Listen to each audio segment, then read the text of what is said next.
दोस्तों, ओडिशा राज्य जो मुख्य रूप से भगवान जगन्नाथ मंदिर के रथ यात्रा के लिए पूरी दुनिया भर मशहूर है, जहां हर साल देश विदेश से लाखों श्रद्धालु दर्शन के लिए जगन्नाथ मंदिर आते हैं और इसी रथ यात्रा को पूरे देश में एक त्योहार की तरह मनाया जाता है। लेकिन बहुत से लोगों को यह बात पता ही नहीं कि इस मंदिर के रथ यात्रा को शुरू करने वाले दूसरे तीसरे कोई नहीं बल्कि नागपुर के राजघराने के संस्थापक महाराज रघुजीराजे भोसले थे। जी हाँ दोस्तों,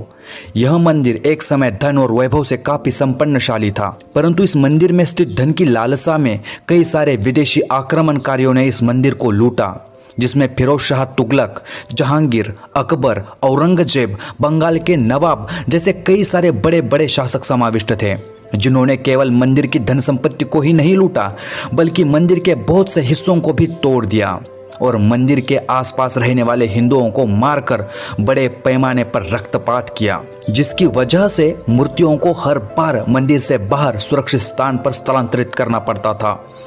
ऐसे अनेकों कारणों की वजह से भगवान जगन्नाथ की वह सुप्रसिद्ध रथ यात्रा बंद पड़ गई थी।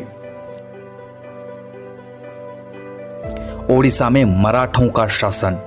मराठों ने हिंदुस्तान से मुगल सल्तनत को उखाड़कर सफलतापूर्वक मराठा साम्राज्य के पवित्र भगवे ध्वज को पूरे हिंदुस्तान भर फैला दिया था, जिसमें नागपुर के रघुजीराजे भोसले का भी बहुत बड़ा योगदान था। इन्हीं के नेतृत्व में मराठों ने बंगाल पर जीत हासिल करके ओडिशा जैसा पवित्र राज्य नवाब अलवर्दी खान के कैद से मुक्त कर दिया था और ओडिशा राज्य को मराठा साम्राज्य में शामिल कर दिया था। जिसके बाद मराठों ने ओडिशा राज्य पर स्वतंत्र राज्य करना शुरू कर दिया, जिसमें ओडिशा राज्य के लगभग 30 जिले शामिल थे। बाद में जब रघुजीराजे भोसले ओडिशा के जगन्नाथ मंदिर के पास पहुंचे तो मंदिर की वह बहुत ही बड़ी दुर्दशा उन्होंने देखी। उन्होंने तुरंत ही हजारों एकड़ जमीन मंदिर को दान में देकर मंदिर का फिर से जीर्णोद्धार किया, पूजा अर्चना के साथ साथ मंदिर में फिर से मूर्तियों को स्थापित किया और रुकी हुई जगन्नाथ मंदिर की रथ यात्रा को पुनः शुरू करने का आदेश दिया। और इतने पर ही वो रुके नहीं, उन्होंने जगन्नाथ मंदिर का बहुत सारा विकास किया, जैसे कि उन्होंने उस समय 40 लाख रुपए इतनी बड़ी धनराशि देकर मंदिर के परिसर में भोग मंडप का निर्माण करवाया, मंदिर के मठ को दानपत्र प्रदान किए,